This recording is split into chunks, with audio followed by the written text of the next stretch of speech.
break, Joe, I'm just going to say Joe, I'm not going to give last name obviously, sent me a message through wideawakenews.com through the leave a comment section there, and I was telling Eric, you know what, I need to read more of these good comments instead of occasionally coming out and talking about the bad comments, because I've been known to do that. I'll come out here, I won't freak out or lose my mind over it, but I'll get comments, today would be a prime example, and who knows, I very well could get one before the day's out talking about how we had a 200-point rally on the Dow, look, everything's getting better, the problems are getting solved, and that will inevitably end up on the radio or in a video where I'm talking about, the naivete of some people just to believe anything that is put out through the mainstream.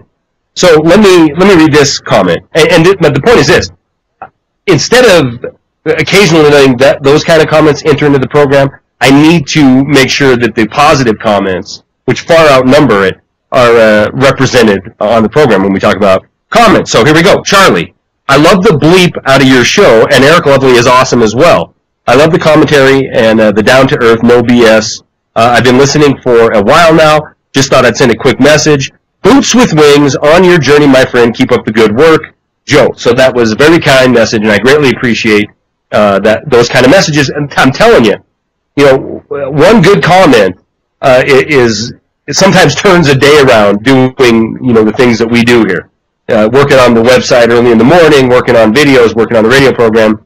When I see this kind of response, that people are listening, and not only listening, they're taking something away from the program, maybe using it in their own life to wake folks up or whatever.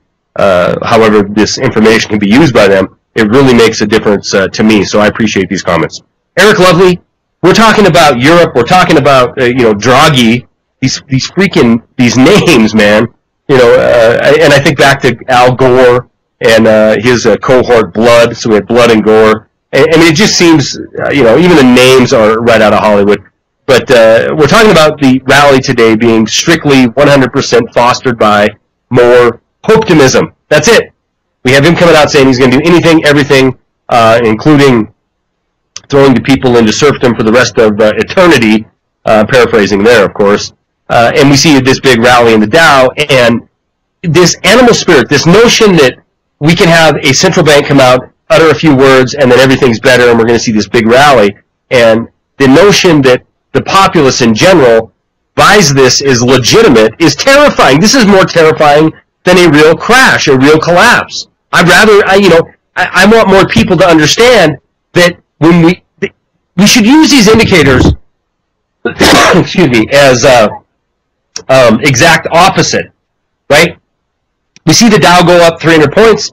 We should be worried because that means one thing and one thing only. It doesn't mean the economy is getting better. Let's get this straight. It doesn't mean the economy is getting better. It means the exact opposite. It means it's about to get worse because we're about to issue more debt. If we see the economy plummet, then we'll really see a collapse, a true financial complete to the bottom collapse, so we can call out these criminals and throw some of them in handcuffs and in prison for the rest of eternity rather than humanity going that direction. Eric Lovely. Well, definitely. I think there's a whole lot more behind this. You see, there were certain particular nations involved, and you're talking about Italy, you're talking about Spain, as you see the headlines, you see the news coming up through this, supposed new agreement, new bailout, whatever you want to call it. And what happened is that some of these nations were challenging the power of the debt creator because, supposedly they didn't want to be slaves to the debt creator. Whoever creates the debt is the master of those who take and consume the debt. That's just simple logic. So let's get into the nuts and bolts of it as to how this European thing. You saw the IMF and the Federal Reserve make a play to shake the foundation of the control that Germany is seeking. Okay? And people just simply, they don't seem to understand that this is a financial takeover of Europe by the German institution. So what happened? Basically what happened is Germany, when they saw that they were being challenged, okay, for their seat of power, excuse me, Merkel comes out and allows her press to release documents and release information about what's going on in Syria. So in other words, they fire back. Now, what did these documentation have in it? They confirm that between 10 and 20,000 insurgents were pushed into the nation of Syria. They are not Syrian nationals. They are not Syrian citizens. They are members of the Al-Qaeda military force.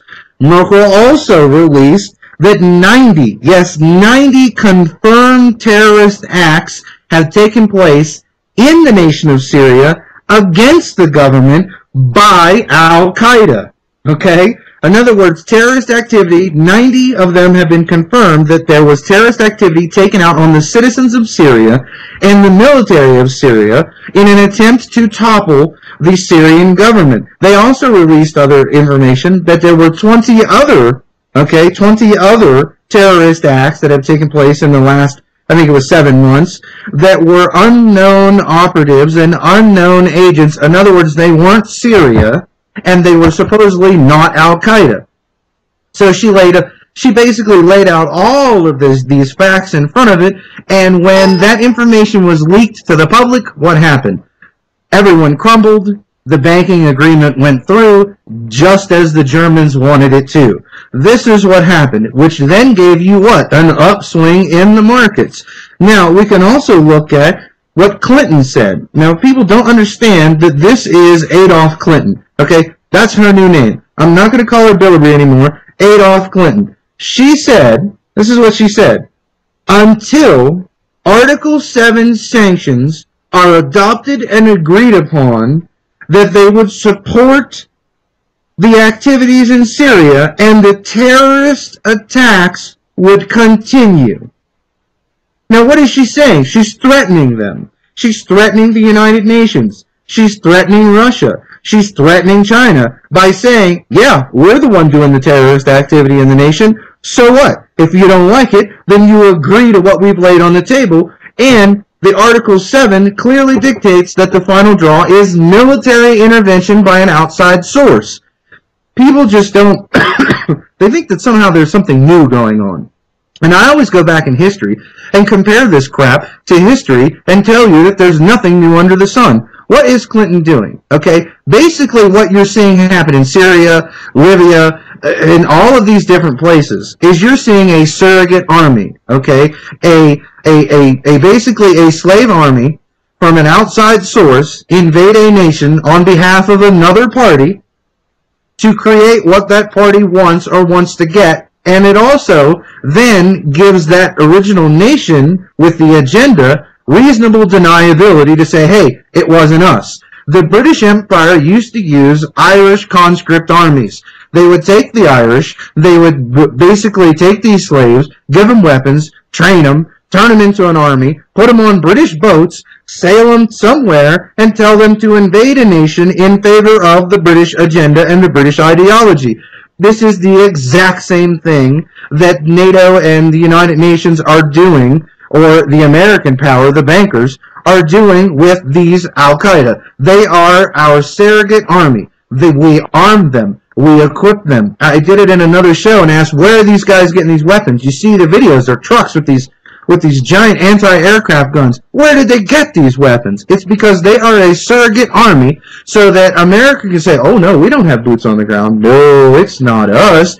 It's them Al-Qaeda people. But hey, we like them because they're doing a good job. They're nothing more than a surrogate army. We are at war with Syria. We were at war with Libya. We were at war with Egypt. We still are at war with Egypt. You see that the Egyptian army, when you start researching Clinton's claims and Merkel's claims, that some of these injected soldiers are Al-Qaeda army detachments from Egypt. Okay, they also are contained, if you look at the Egyptian government, the military junta, as they want to call it, they are in complete control and do not have any desire to relinquish power through to their people. I mean, this is the reality, ladies and gentlemen, is that we are killing, murdering, and maiming people in other nations for our own agenda. not for the American people's agenda, but for the agenda of the Marxists, whether you like it or not. That's what's going on here. And the ruling party is that this all goes back to an old phrase way back in the 1300s, 1400s, when you start looking at Irish and the Irish conscripts. It's called prima nocta, okay? The part of it was taking the first wife, or the night when you got married, the Lord would come in and sleep with your new wife, taking her virginity and hoping to impregnate her to breed out the Irish and breed in the British bloodline. People just, they have no concept of this. And you know, since I'm all hot and bothered, let's handle the gun ban situation. And this is me. My name is Eric. I'm of the lovely family. I speak for myself. I speak only for myself. And if anyone agrees with me, good for you. If you don't, that's your problem. But let me explain this to you. I want all you federal agents, supercomputers, CIA guys, NSA guys, congressmen who may review this at a later date, or the president, or any of your administration, or the bankers, or anyone who possibly could be involved. Obama, hey buddy, you're right. An AK-47 and an AR-15 is for a battlefield. But here's what you don't understand, you slopehead. Mr. Obama, my weapons are made to kill people. The Second Amendment is the embodiment of my ability to wage war on despots and disgusting politicians and all of their minions. That's what they're for. So yes, you're right when you say that they should be on the battlefield. Well, guess what? They are here in case a battlefield ever comes to me. So no, you can't have them. You can sign whatever you want tomorrow. You could sign 12 of them. You could put it on billboards all over the place. You can't have my guns. You're not getting my guns. And you know what really disgusts me about this situation is that your piece of crap ass, sitting in the White House, you're too much of a coward. You know, and I would have more respect for you if you tried to come down the street and take my gun yourself. But you're not going to. You're going to take some hapless moron who's trying to feed his family, and you're going to send him down the road to get killed. That's what you're going to do. Why? Because you're a coward. You're a spineless guppy. You're like every other Marxist who come before you. You're weak, you're incompetent, you're small-minded, and you're a chicken shit. Well, I didn't get anybody's attention, did it, Eric? I hope it did. You know, you got people in office like Hillary Clinton here, you know, Adolf Clinton. Here's the deal. Here's the deal. I understand your frustration. And here's why. Because what you said prior to that is, well, even that, but prior to that, talking about this war we're raging, you know, and we've seen it. We've seen it recently with the announcement of chemical weapons. We've seen it with the announcement of more and more atrocities, this outrage we have by Clinton and by McCain and by Lieberman and by Graham, all these same people over and over again making sure it's bipartisan, coming out talking about the removal of these despots. And the fact is, we are supporting, this is Libya redo, but only far, far worse, right? Where we have what we know now. We know for a fact these are what the same individuals we were fighting, or that we're told is our enemy, in Iraq and Afghanistan and in the rest of the world. They came over here and they came to take our rights in 9/11, and we've spent a decade prosecuting a war against an enemy we can never defeat, that can't surrender, and now we're sitting here while these same exact individuals are in Libya first and now Syria, and we're calling them freedom fighters. I mean, it is beyond frustrating when you look through the fluff of the mainstream lies and you dissect the lies coming out of D.C. and realize all of this equals one thing: your future, your blood, your sacrifice, your money, your nation's name, your name being drug down into a deep, dark place. And it is time that this realization is spread from coast to coast in this country. We need to realize that these things that are happening aren't happenstance. They're not inconveniences. These things are destroying our nation, and more importantly, they're setting up this country not only to be facing real threats in the future, but destroying the once great republic that we were, but setting up enemies that have legitimate gripes against this nation. I can't even imagine what would happen. I attended a funeral today for a 24-year-old kid, and I'm sitting there in this funeral. He died because he had a weak heart. He was born with a defect, and he had 24 great years, but then it stopped. And I'm sitting there in this funeral, and I'm thinking, how many of these horrible, tragic events are happening? Not funerals. They happen every day. I mean, death's a part of life. But usually we go to these and we're seeing a bunch of gray-haired individuals or their friends of the departed, and they're sitting there with 70, 80, 90 years of life behind them.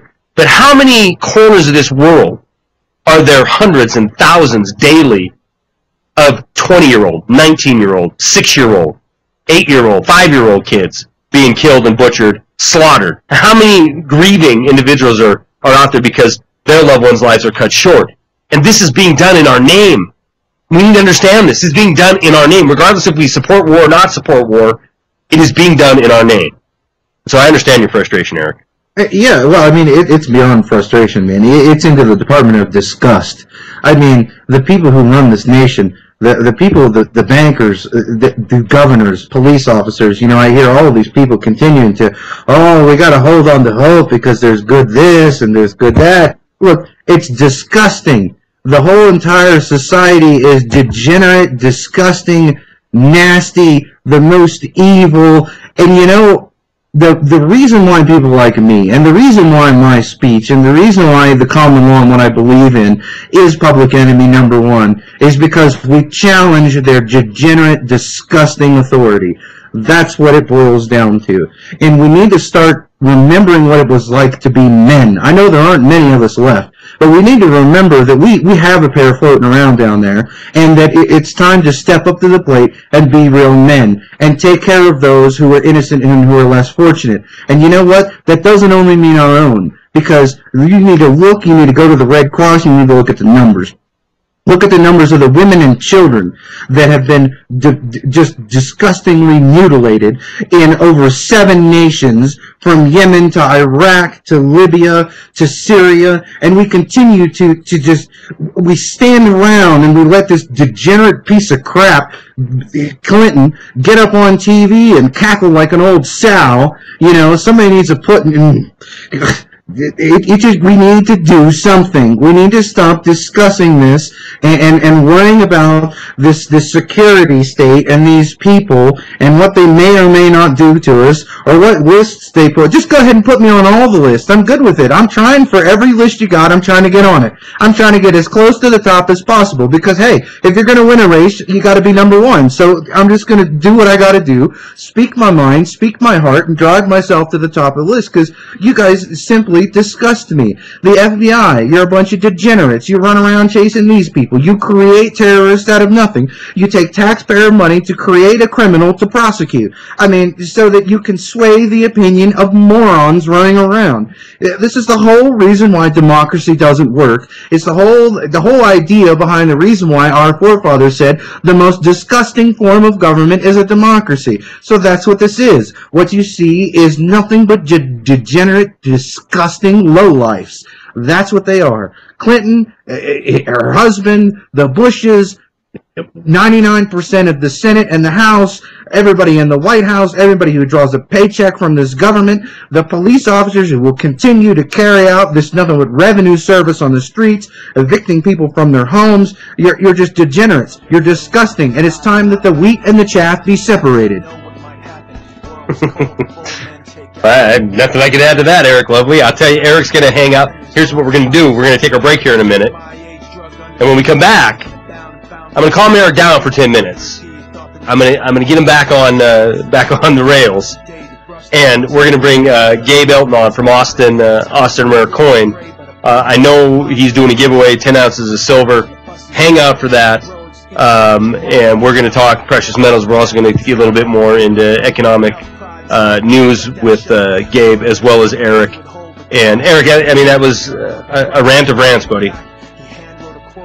Well, I just open up, I look into my heart, open my mouth, and I let it fly. All right, man. All right, guys, stay tuned. We're going to be back in 10 and a half minutes. I think I hear the music playing. I'm not sure because